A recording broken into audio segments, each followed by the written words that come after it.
One of the biggest myths about starting an events-based business is that you need a ton of upfront capital, a ton of money saved up, right? But the reality is that most of the venue owners that I work with rarely use their own money at all. They use business credit, funding strategies, bank programs to fund the build out, the furniture, the marketing, basically every expense that you can think of. And in this video, I'm gonna break down exactly how people are getting $30, $50, even $100,000 in funding to open up an event venue, even if they've never owned a business before. But there is one mistake that people make when applying for funding that can get them instantly denied by banks. So make sure you watch this all the way through. Let's get into it. So in this video, I'm gonna break this down into 4 simple steps. We're gonna be looking at setting up your business the right way. We're gonna be looking at building the right credit profile that banks wanna see. And then also, of course, the funding strategy that you'll need to go ahead and unlock this funding. And then last but not least, how venue owners actually use the money.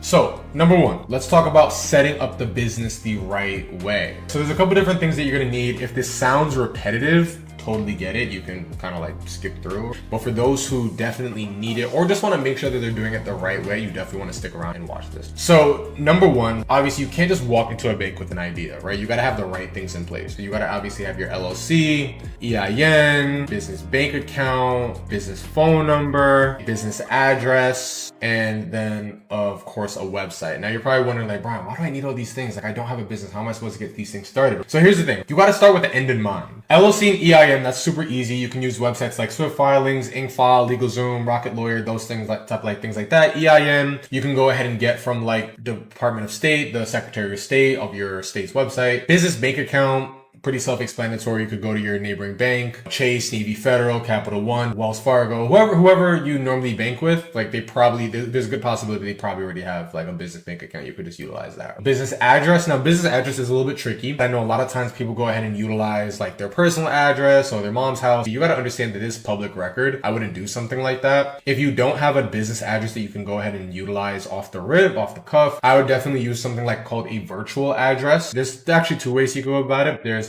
a virtual address and then a registered agent. Now, the difference between a virtual address and a registered agent is one price. I mean, one's cheaper significantly with a registered agent. Typically, what a registered agent is like that's the intermediary between the government and you for sending over like government documents. But there are registered agents that also do come with a business address, and you can just go ahead and tap into that, right? All you got to do is just type in your state plus registered agent with business address use, and it'll come up, right? And there usually be anywhere from like $15 to maybe $40 a year, and you could just go ahead and utilize it like that. Website is a lot of times people are like, okay, I just created the business. How am I supposed to have a website? Well, number 1, you can create a free website on like Google Sites, and more often than not, like websites are super free or super cheap. But you just basically want to have like, coming soon or thank you. But the biggest thing is that it also has to be in line with your LLC. So if you are utilizing an LLC and your LLC says something like in management or consulting or whatever the case may be, it has to be in line with that LLC. I have other videos on that and whatnot, but it's definitely super important. This is what creates more or less a legitimate business profile, and banks use it to determine whether they see you as a real company, right? Because you want to make sure that you're starting with the end in mind and you have the structure in place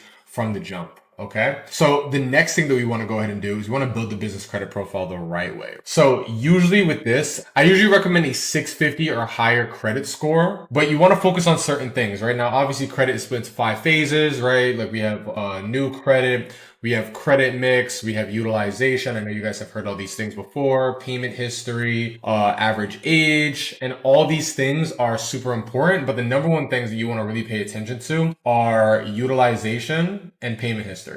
Those are the top 2 things that make about 60% of your credit profile. Everything else, like people talk about, oh my God, well, I have some inquiries, or I don't have a lot of average age or whatever the case may be. Like these 2 are the biggest ones. These 2 are the biggest ones that are going to hold you back. Now, I know a lot of times people say like, oh, Brian, but like, I don't even want to use my personal credit. I only want to use business credit. Let me be very, very pellucidly clear and transparent with you. No bank is going to give you $100,000 for an LLC that you just created yesterday without using a personal guarantee, which goes back to your personal credit. I want to say that again and be very, very clear, and I will shout this from the mountaintops. No bank is going to give you $100,000, shoot, even half of that for an LLC that you created yesterday without without a personal guarantee, which again goes right back to your personal credit. So you may as well have the personal credit right from the beginning. So another thing is that a lot of times people try to apply for funding too early. Like I would recommend building the profile first, which is why even in Event Space Elites, like we have a certain requirement. And then if you don't have that requirement, then we help you get to that requirement. But it's super, super important to have it right the first time. Okay. Now, in terms of cards, like, hey, look, listen, I want to get, like my business credit up. I want to go ahead and get the right cards. A couple cards that we really do recommend are Chase Inc. That's a very, very popular one. American Express Blue Business Cash. That's a really good one. City Diamond, that's a good one. Capital One Spark is okay. I'm not the biggest fan of Capital One just because they typically report to all three of the credit bureaus. So I'm just not the biggest fan of it. So if you're watching this because, obviously you're trying to figure out how to fund your event space, I actually put together a free guide that breaks down the exact funding strategy that people use to secure $30,000, $50,000, or even $100,000 to start the venue, right? It walks through the credit setup, funding strategies, how to actually use the money to launch your space, right? So I'll go ahead and put that link in the description so you can go ahead and check it out. But let's go into the next step. So with that being said, once we understand how the credit profile is built out, we understand what cards we're kind of going for. Now we have to build something called a credit stacking strategy. So credit stacking strategy is essentially, instead of applying for one card at a time, we'll apply for multiple cards in a short window before the inquiries actually report, right? You're stacking the credit on top of each other. This is a very, very powerful strategy for doubling or even tripling the amount of approvals you get at one time. So for example, like you can get in one time, maybe 3 to 6 cards approved at one time. And each one gets, 10K to 20K each. Total funding, that's like what, $30,000, $60,000 in just one fell swoop. So all this stuff goes towards funding things like furniture, decor, lighting, build out, marketing, whatever the case may be, right? Essentially, this is your seed money to get the event space off the ground so that it doesn't have to come out of your own pocket. So how do venue owners actually use the funding, right? How do they go ahead and break this down? Well, what I typically like to do is I like to split it. So the way that looks is, let's say, for example, I'll take easy numbers. Say, for example, I got $50,000 in funding. I would take half of that and allocate it towards move-in costs. So that's like first month, last month rent. And then the other half in build-out costs and furniture costs, with furniture being a priority after build-out costs. That's how I would do it. So it's like, okay, cool. Like I paid my lease deposit, I paid my move-in costs. Now I'm going to build out the venue. Now I'm going to go ahead and apply furniture. Now, here's a hidden thing that I didn't even mention that is super important. You want to leave some funds for marketing. There makes no sense investing all this money into a space and now you have no money to market.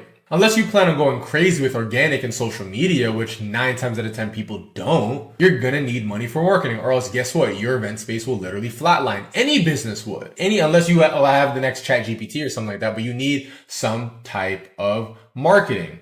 I know a lot of times people are very, like, for example, I'll give you guys a perfect example. We had one client, or they're still with us. We have a client, got their event space, looking at redoing the floors. Now, with that being said, right, if I have the choice between redoing my floors, getting new furniture, or paying for marketing, I'm going to pay for the marketing because the marketing is going to pay for the floors and the chairs. That's what I'm going to do, because there's no point in being the world's best kept secret. You see what I'm saying? So what are some mistakes that people make when it comes down to funding? So number one, they have a very underutilized credit profile. So they're not maximizing their credit profile. They're not making sure that it's set up for funding, which can usually imply that there is maybe some high utilization, or they're just applying randomly, right? Like you need structure in this step. It's very, very important to have structure, right? Because when you don't have structure, this is what causes denials, right?